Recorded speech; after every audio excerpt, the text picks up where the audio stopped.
अस्सलामुअलैकुम वरहमतुल्लाहि वबरकातुहू। जी हाँ, आज मैं आपके साथ जो रेसिपी शेयर करने वाली हूँ वो है फ़िश के कौरमे की। फ़िश के कौरमे के लिए मुझे क्या क्या अज्जा चाहिए होंगे, चलिए फ्लेम की तरफ। अच्छा, पहले मैंने एक पतीली ले ली, उसके अंदर गरम मसाला डाल दिया, ज़ीरा 1 खाने का चम्मच, 2 अदद बड़ी इलायची, 1 अदद टुकड़ा दालचीनी का, चंद अदद काली मिर्च के दाने और चंद अदद लौंग, 3 से 4 अदद लौंग मैंने इसके अंदर ऐड कर दिए। इसके बाद इसके अंदर मैं प्याज ऐड कर दूंगी। अगर अब तक आपने मेरे चैनल को सब्सक्राइब नहीं किया तो पहले चैनल को सब्सक्राइब कर दें, वीडियो को लाइक कर दें, ज़्यादा से ज़्यादा शेयर करें। तो प्याज को ब्राउन कर लेंगे। प्याज अच्छी तरीके से जब ब्राउन हो जाएगी तो मैं इसको निकाल लूँगी। उसके लिए मैं आपको अज्जा बता देती हूँ कि इसके कौरमे के लिए क्या क्या अज्जा चाहिए। अच्छा, मैंने ये फ़िश ले ली है।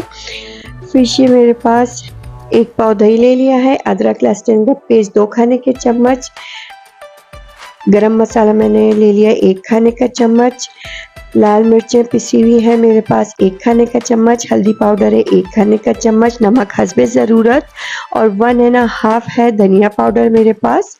ये इस कौरमे के लिए इनफ है। तो चलिए रेसिपी को स्टार्ट करते हैं, मज़ीद रेसिपी को स्टार्ट करते हैं। अच्छा, मैंने ये गरम मसाले इसके साथ इसलिए नहीं रखा क्योंकि मैं दम पे डालूंगी।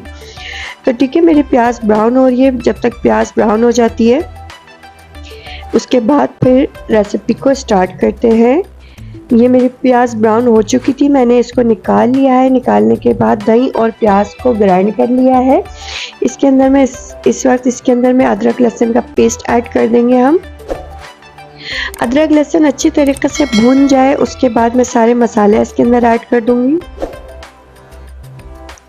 सारे मसाले ऐड कर देंगे। इसके बाद इसके अंदर स्टेप बाय स्टेप रेसिपी को फॉलो करेंगे। बहुत ही ज़बरदस्त रेसिपी बनेगी, आपका मछली का कौरमा बहुत ही ज़बरदस्त बनेगा और ये बहुत ही मज़ेदार रेसिपी की बन के रेडी होगी। तो चलिए, मछली का कौरमे का जो मिक्सचर है ये मैं इसके अंदर डाल दूंगी। जो प्याज और दही को मैंने ग्राइंड कर लिया था वो इसके अंदर मैंने डाल दिया है। डालने के बाद अच्छी तरीके से भून लेंगे। अच्छी तरीके से भूनने के बाद इसको ये मसाला तेल छोड़ देगा जब तक हम इसको भूनते रहेंगे।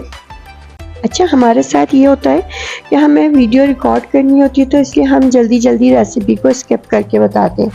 आप जो जैसे जैसे हम रेसिपी आपको बताते हैं तो आप एज इट इज़ वैसे ही फॉलो किया करें, क्योंकि हमको रेसिपी को शॉर्ट करना होता है, क्योंकि 5 मिनट में मछली का सालन कौरमा रेडी नहीं होता है। तो इसलिए आप देख लिया करें कि सालन की शक्ल में सालन आ गया है तो जब हमने इसके अंदर मछली ऐड कर दी है। तो ये आप देख सकते हैं कि मेरा मसाले ने तेल छोड़ दिया है। मसाला तेल छोड़ देगा उसके बाद फिर मैं मछली को इसके अंदर फ्राई करके डालूंगी। अच्छा, मैंने इसके अंदर सब इलायची डाली थी, वो साबुत नहीं मैं इसके अंदर ऐड करूंगी। मैं इलायची को तोड़ लूँगी, दाने अलग और इसका छिलका अलग कर दूंगी, क्योंकि जब इलायची मुंह के अंदर आती है ना, पूरा खाने का टेस्ट ख़राब हो जाता है। तो इसलिए कभी भी मैं ना इसको बिल्कुल ही एज इट इज़ नहीं डालती हूँ। तो इसको रख दिया मैंने दम पे। अब आ जाते हैं फ़िश की तरफ। फ़िश मैं ऐसे ही नहीं डालूंगी। पहले एक पैन ले लिया, पैन के अंदर थोड़ा सा ऑयल डाल लिया मैंने। मछली को अच्छी तरीके से मसाला, हल्दी और लाल मिर्ची लगा के मसाला लगा लूँगी मैं इसको।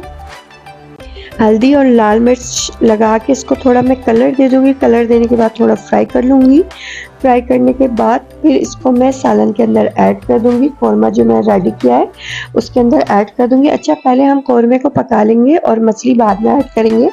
मछली दम पे हो जाती है तो इस वजह से इसको मैं बाद में ऐड करूँगी।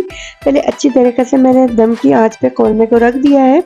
कौरमे को रखने के बाद अब मैं इसको फ़िश को फ्राई कर लेंगे हम।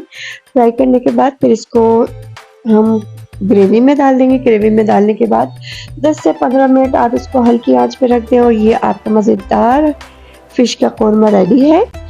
आपको मेरी रेसिपी कैसी लगती है ज़रूर कमेंट्स करके बताया करें और ज़्यादा से ज़्यादा शेयर किया करें। मिलती हूँ नेक्स्ट रेसिपी में, नई वीडियो में। जब तक के लिए अपना बहुत सारा ख्याल रखिएगा, मुझे दुआ में याद रखिएगा। अल्लाह हाफ़िज़।